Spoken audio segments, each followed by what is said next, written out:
십자가의 그 사랑 능력 아니면 나서지 못하네.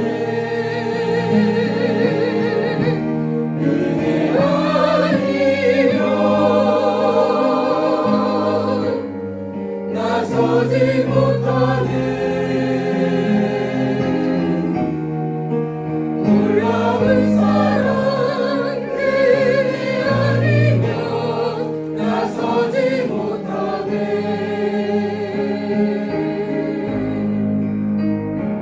나의 노력과 의지가 아닌 오직 주님의 그 뜻 안에서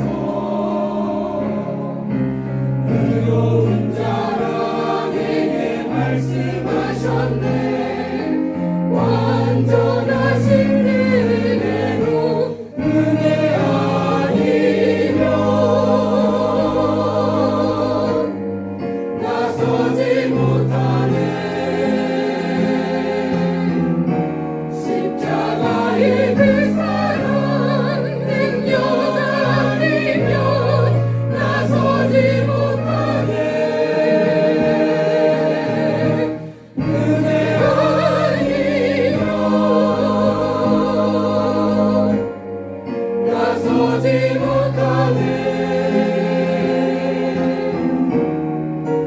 완전한 사랑 은혜 아니면 나서지 못하네.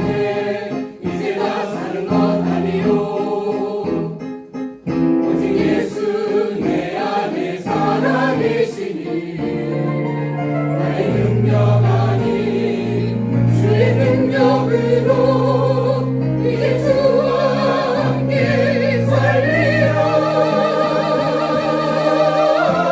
오직 은혜로 나 살아가리라. 십자가의 그 사랑 주의 능력으로 나는 서리라. 주의 은혜로 나 살아가리라. 십자가 사랑 그 능력으로 나 살리라. 주 은혜로 나 살리라.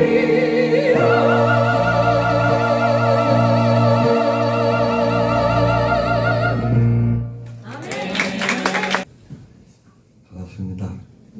김성춘 목사.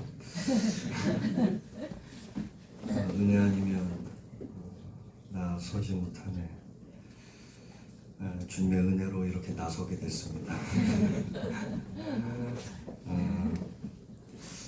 제가 2년 전인가요? 우리 여기 와서 구역회 인도하는데 제가 감리사의 자격이 있어서 한 건 아니고요. 그냥 이 지방에 오래 있어서 하게 됐고, 아까 권사님이 막 기도 뭐 한국교회를 위한 큰 일하는 교회, 저희 큰 교회 아닌데 제가 이렇게 초청을 받게 돼서 사실은 몸둘 바를 모르겠습니다. 그때 2년 전에 와서 구역회 할 때도 참 너무 이렇게 영적인 분위기가 너무 따뜻하고 아름다웠던 걸 기억하는데, 오늘도 이렇게 들어올 때 너무 참 아름다운 교회고 부러운 교회다. 그래서 하나님이 이 교회를 앞으로 어떻게 이렇게 성장시켜 나가실까 되게 기대가 되는 교회여서 되게 좋은 것 같습니다. 게다가 우리 민하신 목사님 뵐 때마다 항상 겸손하시고 또 차분하시고 또 말씀 공부도 많이 하시고 또 신앙적으로 너무 신실하시고 정말 볼 때마다 또 멋지시고 아멘이 하나도 없어요.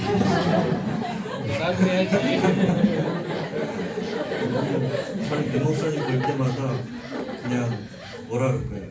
딱 목사님이시다라는 그런 생각이 들어서 제가 사실은 늘 존경하기도 감사하기도, 또 우리 박찬영 목사 우리가 교회 사실은 오랜 시간 동안 한 교회를 지켜나가는 게 쉬운 게 아닙니다.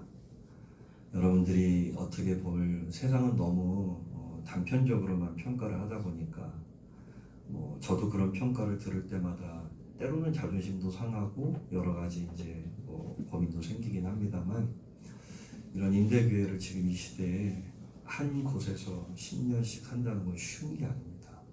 근데 그런 걸 볼 때마다 참 감사하기도 하고 또 제가 늘 부끄러운 마음도 들기도 합니다. 어쨌든 이번 부흥 집회를 초청받고 나서 왜 나를 불렀을까 그 생각을 되게 많이 했어요. 제가 목회하는 곳은 영동대교 바로 앞에 청담동이라고 하는 동네입니다. 2005년에 시작을 해서 4번 정도 이전을 했고, 처음 교회에서 5년이 지나고 나서 처음 부흥회 할 때 막 제 가슴이 터질 것 같았어요. 교회가 임대교회고 작은 교회니까 누굴 모실 수가 없는 거예요. 그런 참 안타까운 마음인데, 그때 처음 이제 선배 목사에게 부탁을 해서 와서 이렇게 같이 할 때 제 마음이 막 정말 막 가슴이 터질 듯한 어떤 그런 기쁨과 감격이 있었어요. 아마 오늘 이곳에서 함께 부흥회 하시는 목사님의 마음도 그렇지 않을까 생각합니다. 근데 세상이 다 내 뜻대로 되지 않잖아요. 부흥회 한 번 하면 되게 부흥할 줄 알았는데 부흥이 안 되더라고요. 그래서 교회를 4번을 이렇게 옮기는데 4번으로 옮기고 지금은 다 이제 임대료, 사택, 조그마한 사택, 또 교회, 교회 그 임대료 관리비에서 저희는 1,000만 원이 넘는 교회예요. 근데 여러분들보다 적은 인원이 그거를 감당을 하고 있어요. 한 30명 되는 이제. 그래서 코로나 이후로 굉장히 어려워져서 임대료도 많이 밀리긴 밀렸지만 제가 이러지 말고 제가 자비량으로 선교를 하겠다. 목회할 테니까 우리가 정말 마지막이라는 마음을 가지고 한번 해보자. 그래서 성도들하고 지금까지 하고 있고, 근데 참 신기하게 하나님이 또 먹고 살게 해주세요. 희한하게 까마귀를 보내셔서. 어쨌든 이런 어떤 저의 형편이어서 제가 부흥에 초청을 받고 내 교회도 잘 부흥을 못 시키는데, 하나님 제가 무슨 말씀을 전해야 됩니까? 그러면서 제가 받은 은혜는 제가 해왔던 목회 실패를 나누라. 그러니까 제가 잘해서 내가 이렇게 해가지고 저 성공해가지고 제가 이렇게 해서 이런 교회를 이뤄서 그거 자랑하지 말고 왜 네 목회가 실패했으며 그 실패도 아름답게 사용하신다는 거. 그래서 내가 무엇 때문에 실족했고 넘어졌고 실패했고 또 내 안에서 어떤 아픔과 고민이 있었는지 그냥 함께 나누기 위해서 이 자리에 온 겁니다. 그래서 늘 어떤 우리의 부끄러운 거, 허물이나 치부를 드러내는 게 되게 쉽지 않은 일이지만 어쨌든 모쪼록 이번 부흥회가 저도 여러분들도 같이 은혜 받는 그런 시간이 됐으면 좋겠고, 또 특별히 여러분들에게 어떤 도전을 받는 그런 시간이 됐으면 좋겠다라는 생각을 합니다. 부흥회가 그런 거잖아요. 우리 옛날 식의 어떤 제가 어렸을 때마다 저희 어머님이 하늘산 기도를 그렇게 데려가셨어요. 근데 지금은 그런 시대 아니잖아요. 근데 지금 결국 부흥이라고 하는 게 물론 양적인 부흥도 무시할 수는 없지만 제가 생각하는 그 부흥은 사실은 우리의 영혼을 새롭게 하고 소생시키는 거라고 저는 생각을 합니다. 이렇게 생각하시면 좋을 것 같은데, 갯벌에 배가 빠져 있는데 그 갯벌에 빠진 배는요, 기중기 같은 거 말고 사람들의 힘으로 보트 같은 거 조그만한 배를 할지라도 그 힘으로 못 뺀다는 거예요. 그럼 갯벌에 빠져 있는 그 나룻배, 작은 나룻배일지라도 그 배를 다시 빼낼 수 있는 건 밀물이 올려오면 됩니다. 지금 어떤 부흥의 고착 상태에 빠져 있거나 내 삶이 지금 앞으로 나아가지 못하고 있거나 안 되는 건 아닌데 그렇다고 되는 것 같지도 않은 어떤 그런 상황 속에 있다면 지금 여러분들에게도 성령의 그 은혜가 밀물처럼 올려와야 된다는 거죠. 그렇지 않고는 우리 힘으로 빠져나올 수가 없어요. 제가 18년 목회하면서 별의별 거 다 해봤지만 결국 의미 있게 남겨진 사역들 혹은 정말 중요하고 소중하게 남아있는 것들은 다 그런 거예요.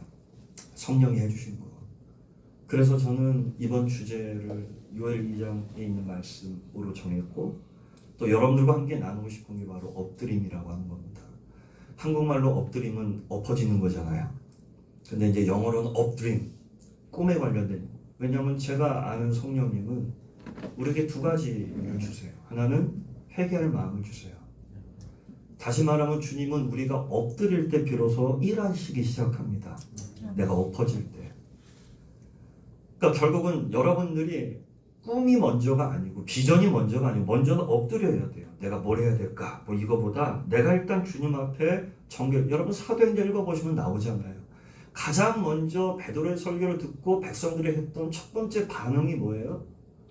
마음의 찔림을 받고 내가 어떻게 해야 되겠습니까? 라는 질문을 던진 거예요.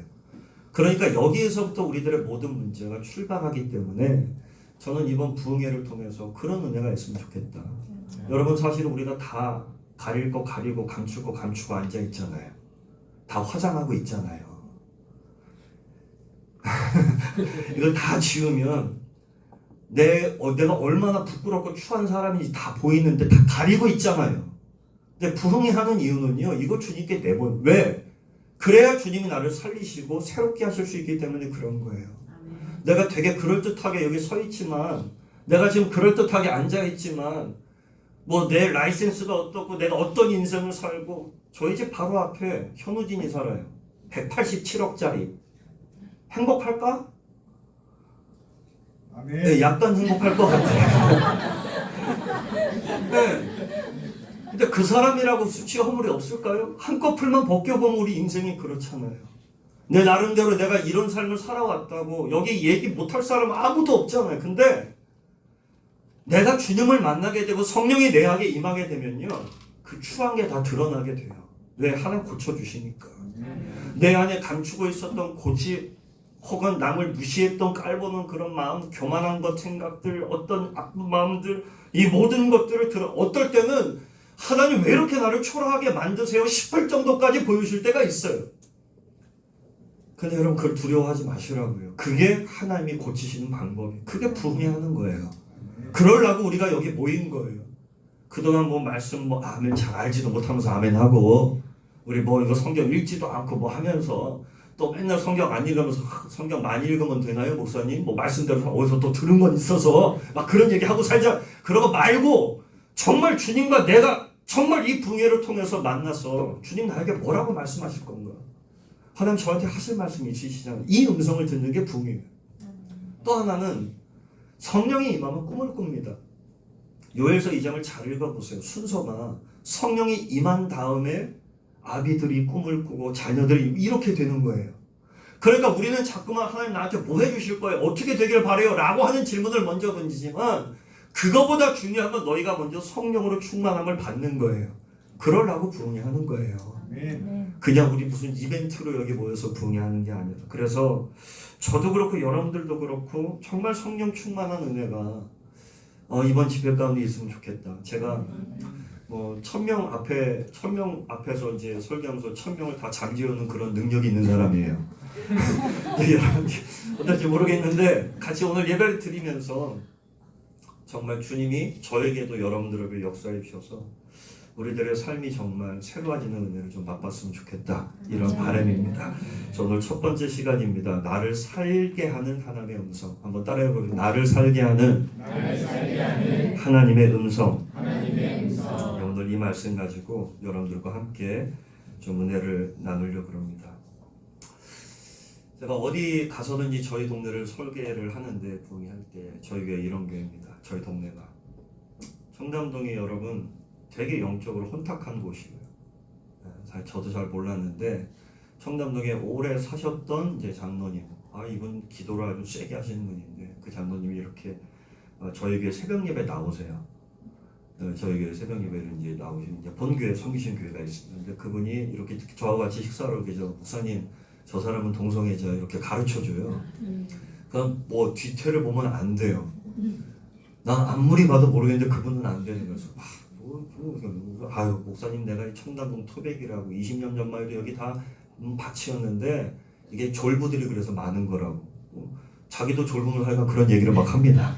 그러면서 이제 우리 이 동네가 자기가 오래 살아보는데 점점 타락해 가는데 심지어 마약하는 너무너무 많다. 이게 벌써 10년 전 얘기예요. 근데 실제로 제가 저희 교회에서 새벽 기도를 하다가 실제로 그런 한 자매가 상대성이 뛰어 올라왔어요. 이제 예배를 다 마치고 이제 이 강당에서 꿇어엎드려 이제 기도하려고 하는데 갑자기 누가 후다닥 뛰어오는 소리가 들려서 뭐야? 그러고 제가 봤더니 한 여성분이 올라오더니 갑자기 저를 탁 봤더니 자기를 위해 기도해달라. 갑자기 술 냄새가 막 코를 찌어. 자기가 사실은 어려서 이 동네에서 미국으로 유학을 보내서 거기서 이제 뭐 저기 했는데 거기서 원치 않게 이제 마약하는 걸 배우게 돼서 이렇게 왔는데 이 항상 마약과 너무 어렵고 뭐 어떻게든 하면서 뭐 자기가 지금 뭐 소리 했는데 자기를 근데 다 좋은데 그분의 눈동자가 잊혀지지 않아요. 그 목마른 눈동자가. 우리들의 삶은 지금 뭐든지 다 뭐에 목말라 있습니다. 우리들의 삶이 지금 뭐에 찌들려 있어요. 지금 현대인들은 고달파요. 힘들어요. 제가 그 여성분의 그 눈동자가 잊혀지지 않는 건 마치 요한복음에 나오는 그 수가성 여인처럼 뭘 해도 지금 내 안에 있는 갈증을 풀어줄 수 없고 뭘 해도 나를 치유할 수 없는 그런 세상 우리가 살아가고 있어요. 이 세상에 정말 쓰레기 같은 얘기들이 내 귀에 계속해서 들리는데 우리가 정작 살아갈 수 있는 아니 나를 살리는 음성은 그런 음성이 아님에도 불구하고 지금 현대인들은 너무 그런 음성들에 귀담아 너무 그런 음성들에 빠져 있다는 거예요. 여러분 믿음 생활을 잘한다는 게 뭘까요? 우리가 보통 교회 나오고 예수 믿으면 믿음 생활 한번 잘해봐야지 이런 생각 하잖아요. 1년에 한 번쯤 우리가 성경 한번 통독해봐 이런 생각 하잖아요. 네. 그런데 믿음이 좋다는 게 뭐냐? 그 사람이 입만 열면 예수 얘기하고 아멘 한다고 해서 믿음이 좋은 게 아니라는 거예요. 아멘. 믿음이 좋다는 건 주님과 나와의 관계입니다. 여러분 부부간의 사이가 좋다는 것도 관계 아니에요? 제가 여기 와서니까 제가 얘기해요. 저희 교회 참 기도 제목인 가정이 있어요. 이 가정은 남편과 아내가 둘 다 집사님인데 정말 이 가정을 생각하면 정말 미치겠어요. 막 제가 어떻게 해줘야 될까? 집에서 남편과 아내가 카톡으로 대화해요. 도대체 이 가정을 어떻게 해야 될까? 이런 거예요. 여러분 관계라고 하는 내가 주님을 정말 믿음이 좋다라고 하는 건 그 사람 직분하고도 상관없고요. 내가 모태신앙은 여러분 못된 신앙이라고 그러잖아요. 그거와도 상관없어요. 내가 주님과 지금 어떤 관계 속에 있느냐라고 하는 게 중요합니다. 보통 관계를 얘기할 때 세 가지를 얘기하죠. 지정의. 내가 정말 주님과의 어떤 믿음의 관계가 좋아지려면 먼저 지적으로 주님을 알고 싶다는 갈망이 있어야 돼요. 여러분 나의 문화유산 답사라는 책 아시죠? 저는 이 책을 읽기 전에는 몰랐는데 그 책 정말 재밌잖아요. 근데 압구정동 가면 거기가 왜 압구정인지를 가르쳐주는 표석이 있어요. 압구정 현대아파트 72동 옆에 조그마한 표지석이 있는 거 아세요 여러분? 그게 바로 세주의 모신이었던 한명회 그 사람의 호를 따서 지은 그래서 압구정이래요. 그러니까 여러분 뭔가 그분이 모르겠습니다만 그 유홍준이라는 그분이 그 책에 써진 아는 만큼 감동도 있더라는 거예요. 맞아요. 내가 정말 잘 믿고 싶으면 하나님에 대해서 알고 싶은 마음이 있어야 돼. 하나님은 뭘 기뻐하시지? 뭘 싫어하실까? 하나님은 나에게 어떤 마음이실까? 뭔가 주님을 향한 기대감을 가지고 사는 거. 이게 믿음이 좋아지는 거예요. 그 다음 두 번째, 이것만 가지고 안 되죠. 의지가 있어야 돼요. 의지. 이거는 뭐냐면 여러분 우리가 믿음 생활 감당하는데 세상에서 살면서 내가 여러분 정말 주님의 아들 딸답게 살고 싶지만 우리가 얼마나 연약합니까? 늘 넘어지고 실수할 수밖에 없으니까 그럴 때마다 좀 내 의지적인 노력이 필요하다는 거예요. 부흥회 같은 것도 목사님이 좀 참석하라고 열심히 여러분들이 참여하고 좀 기도도 하고 뭔가 내가 은혜 받으려고 하는 그런 의지가 없으면 저희 교회는 대전에서 올라오는 가정이 있어요. 대전에서 이거 정말 상상할 수 없는 일이죠. 대전에서 아침마다 옵니다. 주일날. 근데 내가 그 친구한테 물어 왜 오는 거냐 대전에서. 그랬더니 자기가 평생을 이제 믿음 생활을 감당하면서 처음으로 예수님을 잘 믿어봐야 되겠다는 생각을 준 교회여서 그렇다는 거예요. 그러니까 자기가 이제 아기를 갖게 될 텐데 그 전까지 나중 일은 모르니까 어떻게 될지 모르지만 그것 때문에 교회를 나옵니다. 참 고맙더라고요. 여러분 그런데 그게요 쉬운 게 아니에요. 물어봐. 너 피곤할 때 있지 않아? 너 어려울 때 있지 않아? 근데 안 돼. 근데 자기가 대전에 있으면 더 퍼질 것 같아. 그러니까 그걸 의지로 이겨나가는 거예요. 여러분 신앙생활에 이것도 어느 정도 필요합니다. 그런데 주님과의 관계에서 제일 중요한 건 사랑이에요. 사랑. 그러니까 내가 주님을 사랑하고 주님이 나를 사랑한다는 이것이 확실해지면 여러분 믿음 생활이 아름다워지고 그리고 믿음 생활이 더 깊어지고 그리고 더 신이 나고 감사해지게 되는 거죠. 오늘 본문 말씀은 예수님이 요단강에서 세례받는 얘기입니다. 혹시 여기 세례 못 받으신 분이 있나요? 저희 교회는 안 받으신 분들이 있어요. 근데 이분이 조선족이신데 저희 교회 조선족이신데 이분이 세례를 끝까지 버텨요. 그래서 제가 물어봤어요. 아니 도대체 왜 그러는 거예요? 아니 왜 그냥 세례 받으면 되지 왜 버티는 거예요? 그랬더니 그분이 세례 받으면 술 끊어야 되잖아요. 담배 끊어야 되잖아요. 11조 해야 돼. 그래서 안 받는데. 내가 얘기 안 할 테니까 세례를 좀 받으셔. 근데 뒤돌아섰는데 참 그분 마음이 귀하더라고요. 세례 받으면 안 해야 된다는 거 그 못 배운 조선족 그 막노동 하신 분도 알아요. 참 그게 고마운 거예요. 저는 자기 나름대로 세례 받으면 거듭난다 뭔가 새로운 생명 가지고 살아야 이 마음이 딱 있는 게 그래도 감사하더라고요. 오늘 본문 말씀은 세례에 대한 얘기입니다. 여러분 세례가 여러분들 버틴다고 되는 게 아니라 필요해야 됩니다. 왜냐하면 내가 공개적으로 공식적으로 이제는 하나님의 거듭난 자녀요 백성임을 선포하는 것이기 때문에 중요하고요. 정말 세례라고 하는 것 우리가 이제는 새로운 삶을 살겠다고 하는 다짐이 정말 중요합니다. 자 그런데 중요한 건 오늘 예수님이 세례를 받으셨어요. 여러분 예수님에게는 세례가 필요합니까? 필요하지 않습니까? 사실은 필요하지 않은 분이잖아요. 이분은 죄가 있으신 분이 아니잖아요. 제가 오늘 이 말씀을 쭉 읽으면서 정말 중요하게 여겼던 건 뭐냐면 세례는 신학적으로 이런 문제가 있어. 그래서 이 세례는 꼭 받아야 되는 거야. 그리고 예수님이 세례 받으신 거로 말미암아 세례 요한과 무슨 바톤 터치를 해서 하나님 나라 살게 이런 거 외우는 거 말고 저는 이 사건 속에 들려지는 음성이 중요하다고 생각합니다. 세례 받은 사람이라면 누구든지 이 음성을 들어야 돼요. 이 음성이 어떤 음성입니까? 11절입니다. 하늘로부터 소리가 나기를 너는 내 사랑하는 아들이라 내가 너를 기뻐하노라. 이 음성이 더 중요하다고 생각합니다. 여러분들과 제가 신학적으로 세례를 분석하는 게 중요한 게 아니고 여러분들과 제가 예수님과 세례 요한의 하나님 나라 사역의 계승을 설명하는 게 중요한 게 아니고 오늘 이 말씀이 우리 가운데 주시는 음성은 이 땅의 모든 세례받은 하나님의 귀한 자녀들에게 주님이 들려주고 싶어하는 메시지가 이거라는 거. 너는 내 사랑하는 아들이고 딸이야. 아멘. 이거 잊지 말고 살아라. 그거 여러분들이 깨달으라고 하는 거예요. 제가 감리사로서 미국에 출장을 작년에 갔을 때 저한테 미국에서 목회하시는 목사님 한 분이 저한테 책을 하나 자랑을 줘서 이게 뭡니까 그랬더니 딸 3명을 다 하버드 대학에 보낸 분이에요. 이번 저희 학교 선배님이세요. 84학번 선배님이고 저 사모님도 그런데 딸 3을 보냈어요. 딸 3을 하버드 대학. 그러니까 어마어마한 거죠. 게다가 미국의 사립학교에서도 보내기 어렵다는데 공립학교를 나와서 이 3명을 다 보낸 거예요. 근데 그 3명이 살아가는 그 학교가 어떤 학교냐면 고등학생들이 아기를 안고 오는 학교예요. 그 학교가 어떤 학교인지 아시겠죠? 근데 무슨 일이 있어도 이 아빠 엄마가 이 애들을 이 학교에 보내고 거기서 졸업시켜다. 왜? 네가 여기서도 하나님의 아들 딸답게 살지 못하면 너 딴 데 가서도 똑같은 거야.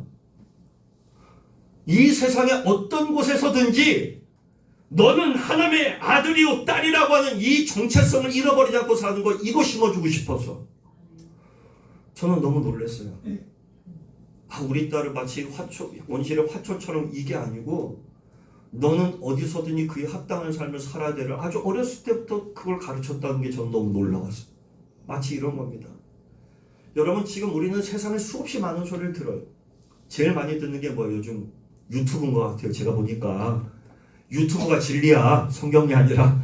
그러니까 유튜브에서 들려오는 얘기 세상이 나에게 주는 이야기 아니면 내 내면에서 나오는 얘기 수없이 많은 그런 얘기들을 듣고 살지만 저와 여러분들이 정작 들어야 되는 말씀은 못 듣고 살기 때문에 자기가 얼마나 사랑받는 존재를 깨닫지 못하고 자기 삶을 막 살기도 하고 정말 자기를 부끄럽게 만들기도 하더라라고 하는 겁니다. 여러분 사이렌 소리 아시죠? 사실은 이 사이렌이라고 이 그리스 로마 신화에 나오죠. 이 사이렌이 사람들을 막 홀리는 소리잖아요.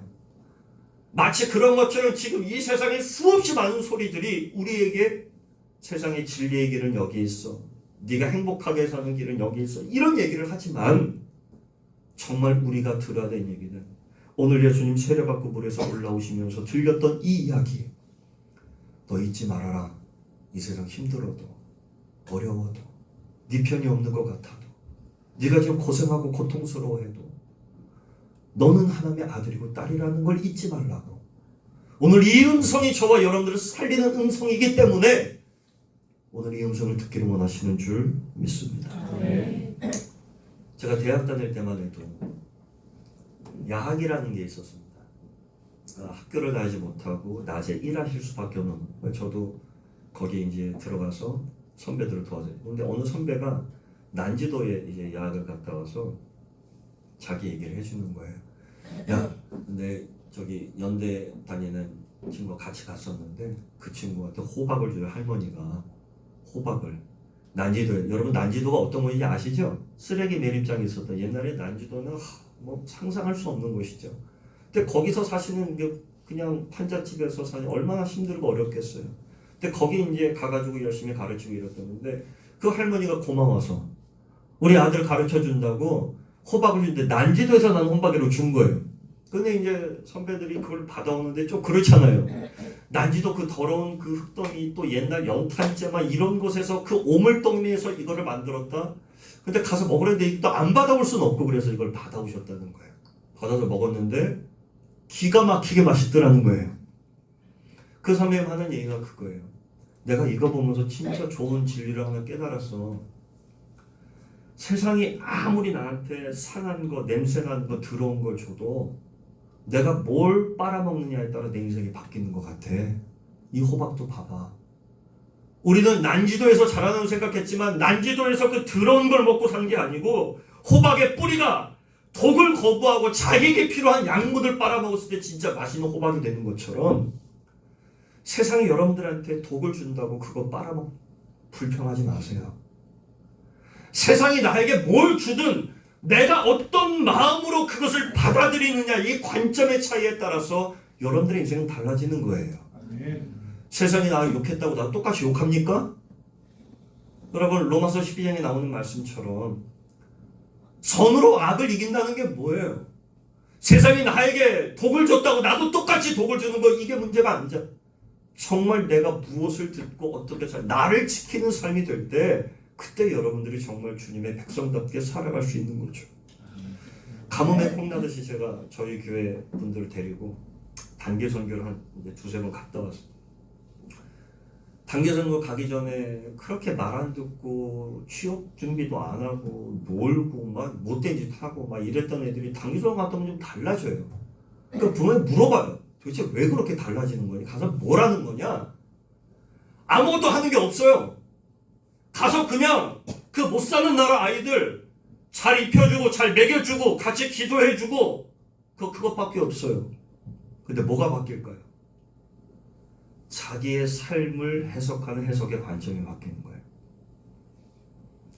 오늘 여러분들이 여러분들의 삶을 어떻게 바라보느냐가 결국 여러분들의 삶을 바꾸는데 저는 이번 부흥회를 통해서 여러분들의 관점, 내가 세상을 해석하는 것들 이것들이 정말 달라지는 은혜를 경험했으면 좋겠고 여러분들이 하나님 안에서 변화된다는 건 바로 이런 거구나 라고 하는 걸 깨닫게 되는 그런 은혜가 저와 여러분들의 있기를 간절히 축원합니다.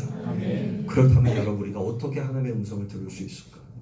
하나님의 음성을 듣기 원한다면 우리가 어떻게 해야 될까? 첫 번째, 하나님의 음성은 영적인 감동으로 들려주는 줄 믿습니다.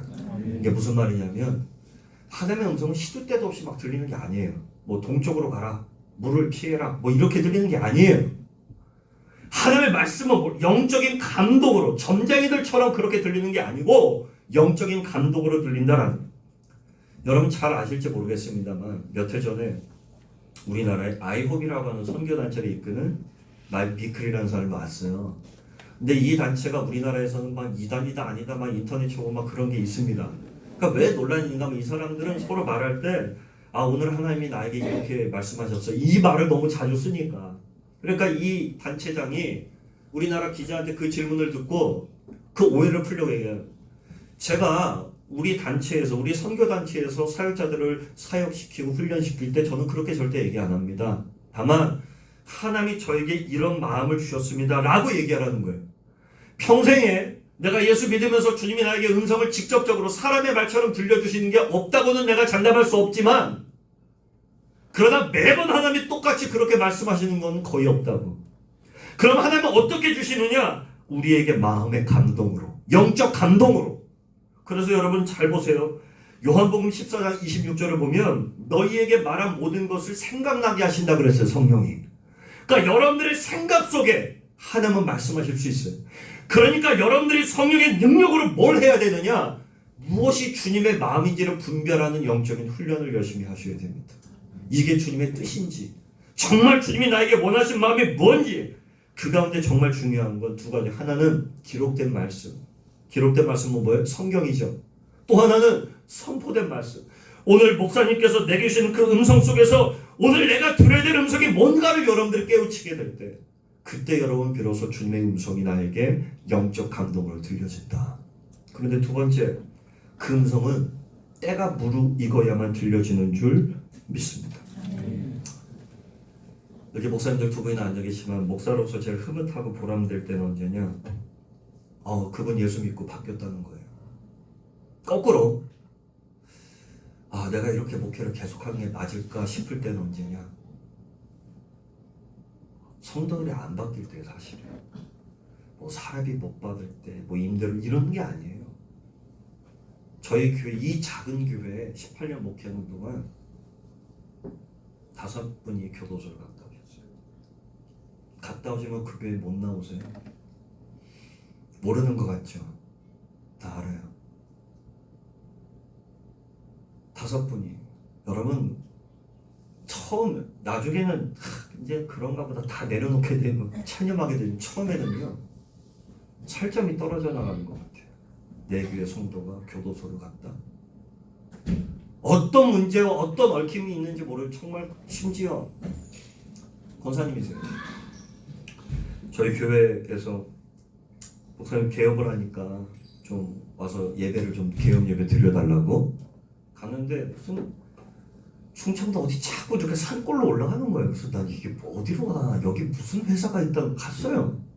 갔더니 무슨 엄청난 컨테이너 박스에 문이 쫙 열리더니만, 거기 무슨 TV에 나오는 그 저기 바다 이야기 아세요?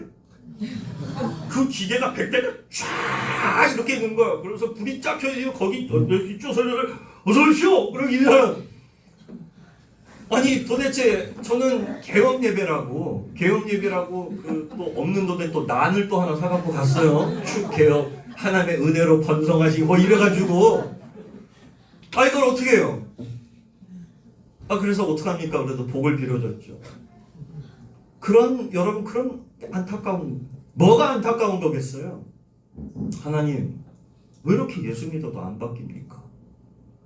왜 이렇게 안 변하는 거예요 도대체? 저 사람이 예수 믿은 게 얼만데, 저 사람 지난번 부흥회할 때 울었던 사람인데 왜 안 바뀌는 거예요 도대체?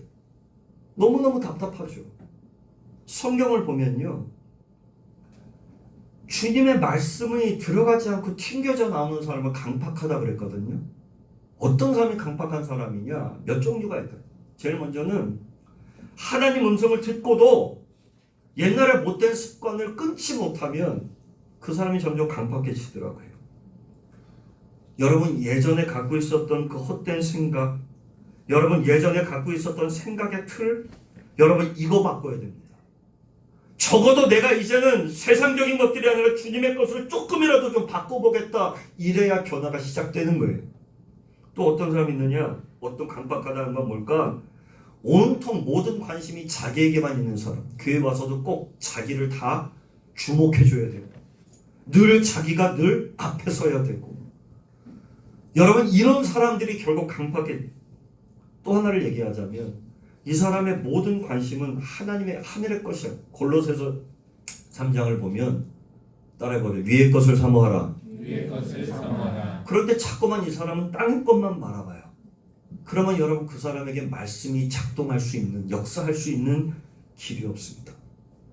그러니까 여러분, 하나님의 음성을 들어야 우리가 사는데, 그 음성은 우리들의 사람의 말처럼 들리는 게 아니라 영적 감동으로 오는데, 그런데 나는 아무리 해도 그 감동이 찾아오지 않는다라고 한다면 여러분 먼저 엎드리셔야 돼요. 이 말이 뭘까? 자, 오늘 본문 말씀 볼까요? 1장 9절입니다. 1장 9절 우리 한번 화면 띄워주시면 같이 한번 읽어볼까요? 1장 9절입니다. 자, 마가복음 1장 9절 같이 읽겠습니다. 시작. 그때 예수께서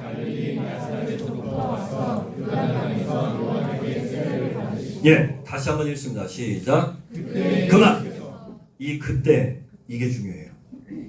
다시 말하면 하나님의 음성은요, 아무 때나 들려오는 게 아니라 그때, 이걸 여러분 세번역 성경이나 이렇게 다른 번역본을 보니까 때가 무익을 때 들려온다. 어떤 때가? 내가 이제는 하나님 앞에 온전히 무릎 꿇습니다 라고 하는 항복할 때, 내가 주님 앞에 완전히 엎드릴 때부터 주님이 그 음성을 들려주시는 거예요. 내가 듣고 싶다고 해서 들려지는 게 아니고요, 내가 이제는 순종할게요, 하나님 내가 이제는 온전히 주님 앞에 무릎 꿇습니다 라고 하는 그때부터 주의 음성이 들리고, 그때부터 주님의 뜻이 보이기 시작하는 거예요. 세례가 뭡니까? 내가 죽는 거죠. 내가 죽어야 그 음성이 들린다고요. 여러분 가운데 나는 주님의 음성이 안 들려요, 주님의 뜻이 뭔지 모르겠어요. 여러분들 가운데 설마 그런 마음이 있다면 기도하시고 엎드리셔야 돼요. 정말 주님 앞에 내가 온전히 그 음성을 듣기 위해 내가 엎드리겠습니다 라고 하는 거, 이게 있어야 돼요. 제가 학교 다닐 때입니다. 대학원 다닐 때인데 어느 선배가 수업 시간에, 쉬는 시간에 갑자기 저한테 툭 하고 책을 하나 던져줬어요. 야, 읽어라 그러더라. 뭐 또 수업 시간에 또 책을 던져주가. 그러 봤는데 1시간 만에 제가 너무너무 기쁘게 읽었던 책이 있어요. 30년 전이지만 그 책이 뭐 공지영이라는 사람이 쓴 수도원 계획이라는 책이에요. 이 공지영이라는 사람이 여러분 이제 뭐 유명한 작가가 되기 전에도 남편과 결혼 뭐 스캔들이 많았던 사람이죠. 근데 하여간 책을 잘 써서 히트를 막 치니까 막 통장에 인세가 팍팍팍 들어오는데 상상할 수 없는 돈이다. 근데도 행복하지가 않은, 게다가 남편과의 불화가, 어쨌든 하여간 이 사람이 이혼하고 나서 오랜 동안 방황을 하다가 자기 인생이 죽을 것 같아서 뭘 떠나는가 하면 유럽에 있는 수도원을 돌아봐야 되겠다고 합니다. 처음으로 갔던 유럽에 있는 그 수도원에서 기도할 때, 하나님 저 오랜 시간 오랜만에 하나님 왔어요 라고 하는데 눈물이 나더래요. 사실 그 사람이 눈물이 없는 사람이에요. 제가 만나봐서 아는데 얼마나 못된 사람인지 마음이 정말 샤프하고 정말, 근데 이렇게 눈물이 툭툭툭 흘리더래요. 그러면서 자기가 그 앞에 이 우리라고 의자잖아요, 거기다 썼대요. 항복이라고 썼대요. 항복했더니 행복이 찾아오더래요. 한 끗 차인데 이걸 몰라서 20년을 헤맨 거예요. 내가 주님 앞에 항복하면 행복한데, 목회도 똑같습니다. 제 힘으로 막 해보려고 했어요. 그러니까 막 성도들을 다그쳐야 되죠. 어떻게든 뭔가 결과를 만들어야 되죠. 청담동이라는 곳에 정말 살아남아야 되죠. 그러니까 여러분 성도들이 행복하겠어요? 제가 행복하겠어요? 하나님 앞에 항복할 때 행복하다는 걸 너무 늦게 깨달은 거예요. 저는 어딜 나다니는 사람이 아닙니다. 이렇게 뭐 말씀을 이렇게 전해달라고 해도 잘 안 나가는 사람이에요. 근데 그게 하도 그냥, 나중에 어떤 선배는 그거 되게 교만한 거라고, 그냥 설교 부탁받으면 가서 하는 게 맞다 그래서 그 다음부터는 조금 나가려고 하는, 그 전에 그냥 제 유일한 낙은 그냥 책 읽고 뭐 이런 거였어요. 근데 한 번은 저희 교회가 너무 힘들고 어려워서 교회를 이전해야 될 때가 있었어요. 막 집주인은 빨리 빼달라고 막 이런 상황 속에서 너무 힘들고 너무 답답하고, 이걸 어디다 풀 길이 없으니까. 여러분 요즘 TV에 나오는 오은영이라는 그 박사님 있잖아요. 그 얘기 다 들어보면 다 똑같은 얘기, 심리학에서 하는 얘기. 내 안에 풀리지 않은 문제를 남에게 쏘면 그게 다툼이 되잖아. 분노가 되고, 자기한테 쏘면 그게 우울증이 되고 좌절이 되고 낙심이 되고. 근데 참 우리들에게는 감사한 게 우리는 그 불평을 누구한테 쏴요? 그게 뭐예요? 그게 기도예요.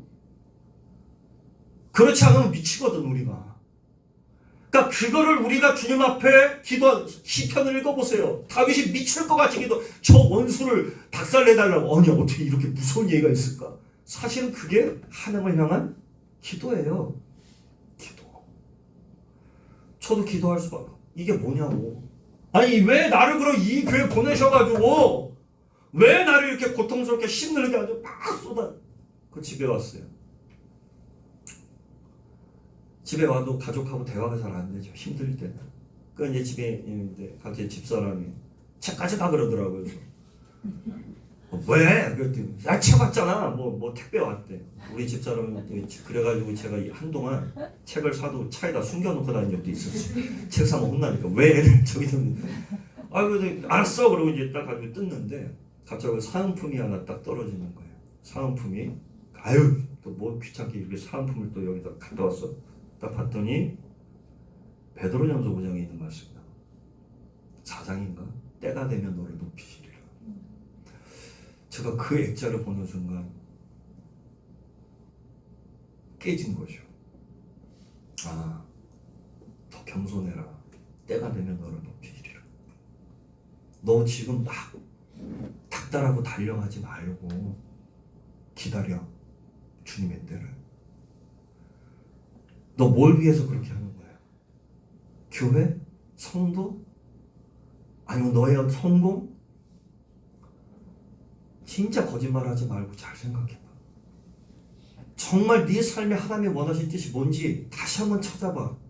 제가 그때 너무 귀한 말씀으로 제 삶이 새로워졌어요. 여러분 주님의 음성을 듣기를 원하십니까? 그러면 항복하셔야 됩니다. 순종하셔야 돼요. 어떤 말씀이든지 내가 거부하지 않겠습니다. 주님 내게 주신 그 뜻이라면 내가 듣고 나가겠습니다 라고 하는 그 분명한 순종의 자세가 있을 때 하나님은 여러분들에게 음성을 들려주시고 갈 길을 열어주실 줄 믿습니다. 그래서 저는 우리 하늘씨앗교회 그리고 우리가 교회가 이번 부흥회를 통해서 정말 주님 앞에 다시 한번 순종을 다짐하는, 정말 주님 앞에 항복을 다짐하는 그런 은혜가 있으면 좋겠어요. 코로나가 참 힘들었던 것 같아요. 올해만 해도 제 친구 2명이 세상을 떠났어요. 한 사람은 이화여고 교목으로 있었던 교목 실장이었던 박영변 목사라고 폐암으로 세상을 떠났고, 또 한 명은 제 고등학교 친구였는데 참 활발했던 친구인데 사업을 조그만하게 했던 친구인데 어느 날 갑자기 동창들 비보가 스스로 목숨을 끊었다. 안타까운 일이죠. 오늘날 정말 많은 사람들이 영혼의 아픔과 여러 가지 많은 고통을 받고 있는데 저는 여기 있는 저와 여러분들 모두에게 들려주시고자 하는 주님의 음성, 결국 우리가 놓치지 말아야 될 음성, 그게 뭘까? 세 번째, 바로 이 말씀이죠. 따라해 봅시다. 너는 내 사랑하는 아들이라. 내가 너를 기뻐하노라.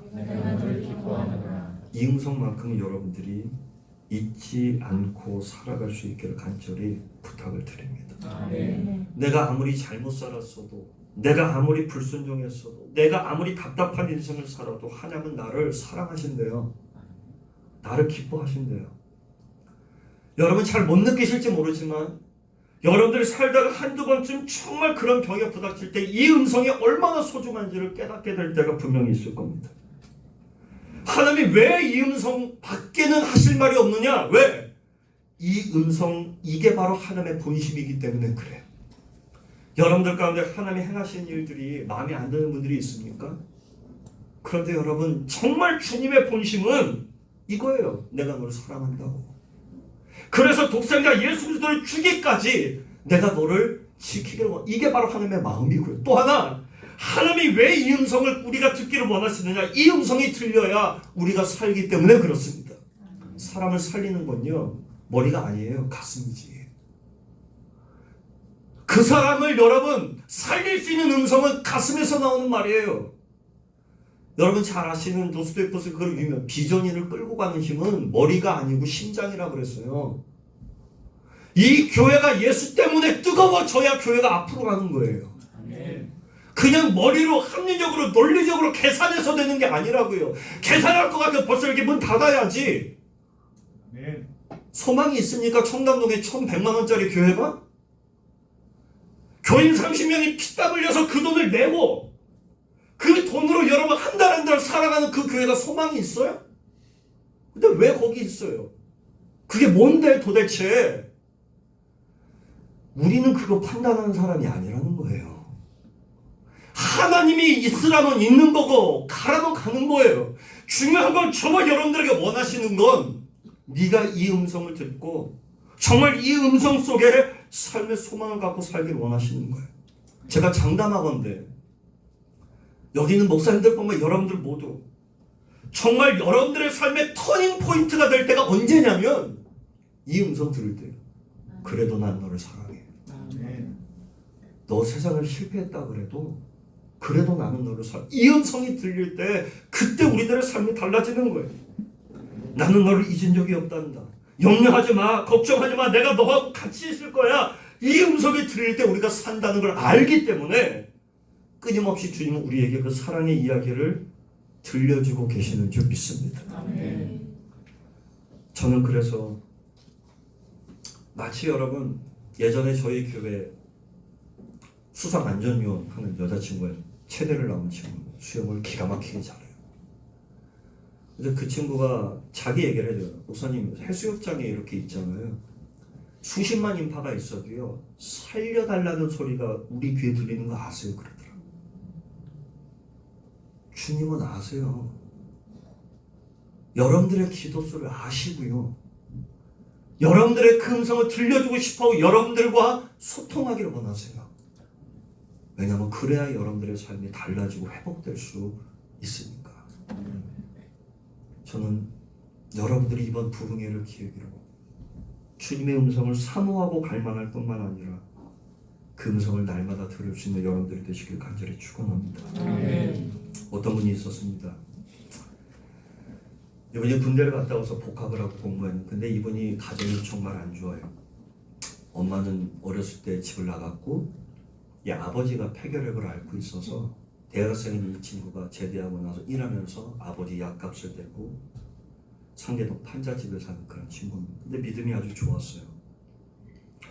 이분이 자기 인생이 너무 참 기구한 거예요.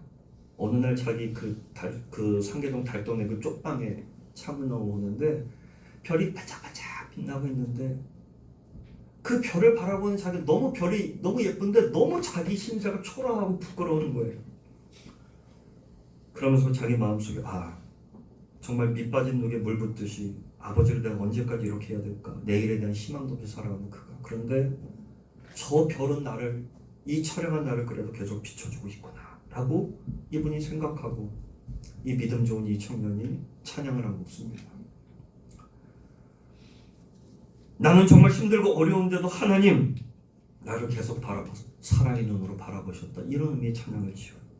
그러고 나서 얼마 후에 교회에서 사건이 터졌어요. 자기가 믿고 따랐던 교회 청년부 선배인데 교회 청년부 또 교인들 사기를 쳐서 돈을 가지고 도망친 사건이 벌어진 거예요.